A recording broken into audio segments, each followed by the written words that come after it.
Development of a large caliber assault gun took a bit of a pause after the aborted Object 704, but the idea of something which was very heavily armed and armored never really went away. In 1953, a series of design studies was started to determine what could be made to carry another large caliber gun. 5 various design proposals were considered. The final design, selected in about August of '53, was for a forward crew compartment rear engine vehicle, and it was going to have a crew of 5 with the intent of dropping it down to 4 once it got a proper automated loading system. At about the same time, development was going on in the factory in Perm of a new 152mm gun called the M64. This was capable of hurling an AP round at about 700 meters a second. Not bad. It was thus decided to take the M64 gun, mate it to the chassis of the T-10, which is being produced in Leningrad. The resulting vehicle was the SAU-152, also known as Object 268. Now, what this all is a very long-winded way of saying, we're going to have a look at the 268 behind me.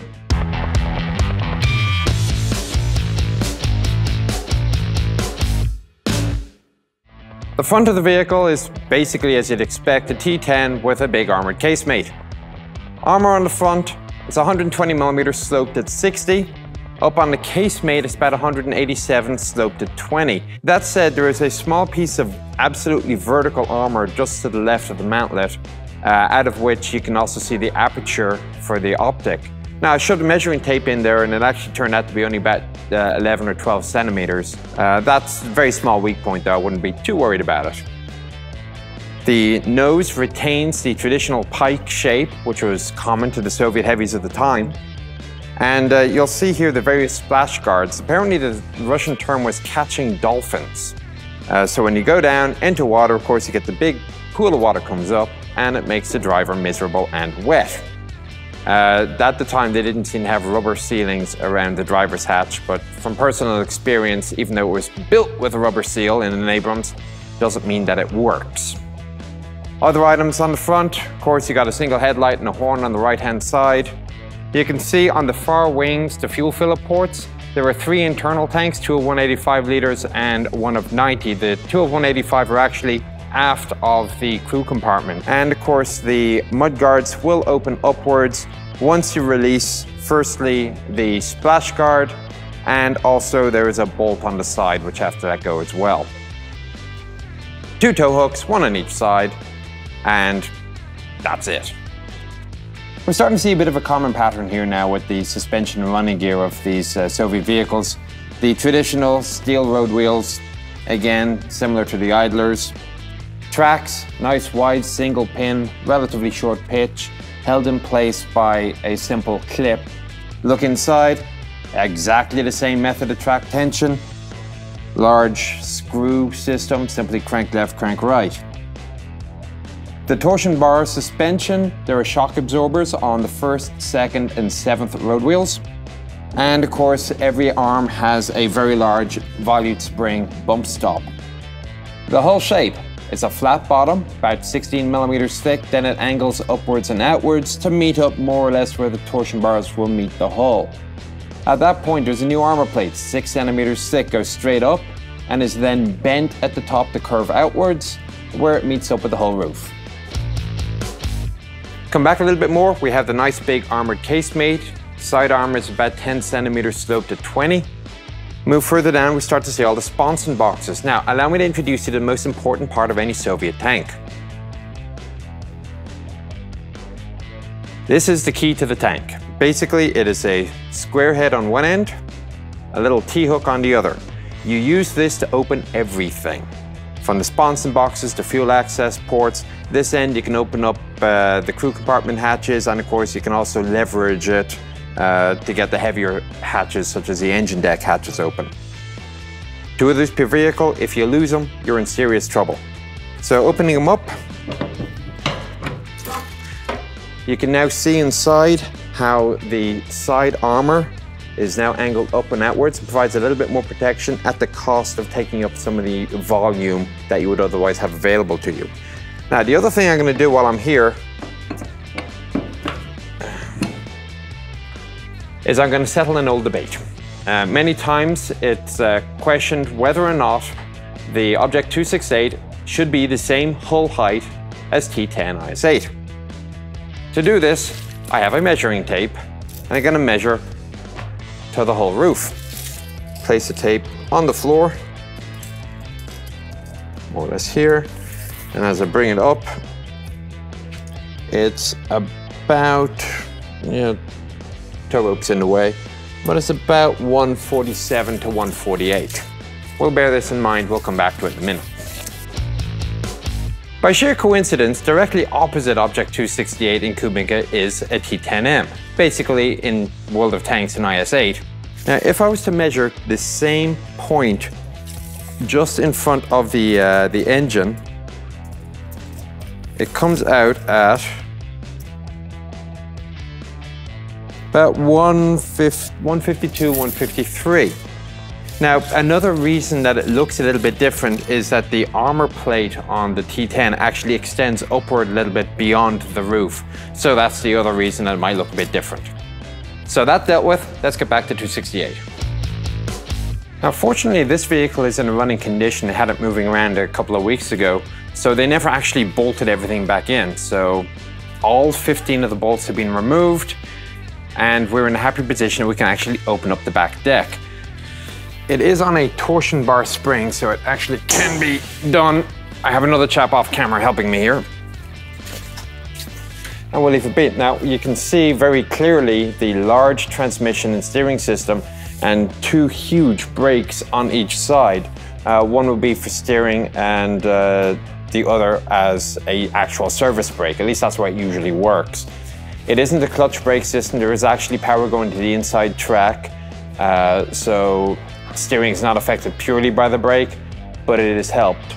An interesting feature I note here is that they have a dome light on each side of the rear of the compartment here. Very useful for doing maintenance at night, and light discipline isn't such of a worry. If you're in a position that you can unbolt the tank and open it up, the enemy probably isn't anywhere nearby. So that's a neat feature I can appreciate. I'm sure the mechanics do as well. Not much room for working in here. It's quite compact, but then again, I guess it doesn't really need to be roomy. Interesting. It's so rare that you get to see the inside of one of these Soviet vehicles simply because you have to go through the hassle of unbolting everything, so a nice treat. You come around to the back, it's again pretty much similar to the T10s. It makes sense. Again, no access ports top or bottom for anything behind you. If you want to access the transmission, steering gear, brakes, etc., undo all the 15 bolts and then swing it back. These are mounting points for barrels. They'll be about maybe yay big. They're for the smoke generation system. And the fuel tanks are now semi-permanently affixed. They're 150 litres per side. And you can get rid of them. You pull out a couple of quick release pins and then you disattach the piping system. But basically speaking, they're conformal. Their arm is never removed. Nothing else of significant note, simply your two tow hooks and some mounting points, maybe for a few more tracks. That's it. Next we go back up onto the engine deck. Coming up to the back deck, again, similar to the T10, T10M. First thing you note is you got the mounting points for the cross beam. It's the log that we all know and love. Access points for all the lubricants, so coolant, the various oils, and further you can also open up one of the hatches back here. This gives you access to both the engine and transmission oil, also the starter motor.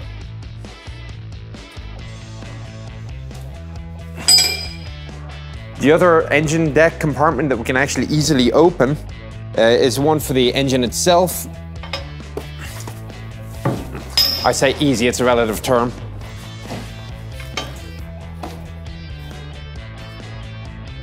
So the engine under here is the V12.5.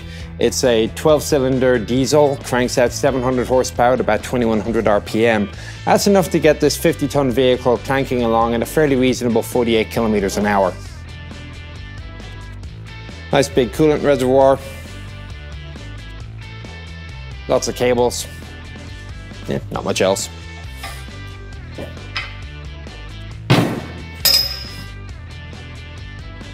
If you look at the casemate, the back of it, 5 centimeters thick. Now, this was a pre-production prototype vehicle. The idea behind this was that they were going to leave the back bolted instead of welded to allow easy access inside, and if they decided they wanted to change the cannon out for a different type for the purpose of the experiment, it would be relatively easy to do so. Not much else back here. We move forward. As you get up into the turret roof, it's quite sparse, but there are a couple of interesting features. Firstly, the commander's hatch, which, as you can see, has an incorporated rangefinder. It's one of the first Soviet vehicles to have one. So you have your 2 lenses, one on each side. One lens is fixed, the other one will rotate, and you simply use a triangulation system to figure out how far away your target is. It was expected that you're going to get first round hits on a 2-meter target at about 900 meters. The loader's hatch had a mounting point during testing. It was mounted for a 14.5mm KPVT machine gun. Now you'll see it does have a hand crank on it with the gun on the end as well. It's going to be quite heavy. But without the gun, you could still simply manually traverse it around if you felt the need. There's a third hatch front left for the gunner. And the last thing you'll see here is you get a great view of a massive 152 with a double baffle muzzle brake and the fume extractor. Again, one of the first Soviet vehicles to have a fume extractor fitted. As I'm sitting here looking forward, I'm just imagining driving through the open fields, crushing all before me. This is one of those tanks that I get the feeling you would have really just enjoyed riding around in. You get this feeling of being the most awesome person on the planet. Guess points for psychology there. Anyway, that's the end of the outside tour. So for part 2, we go inside.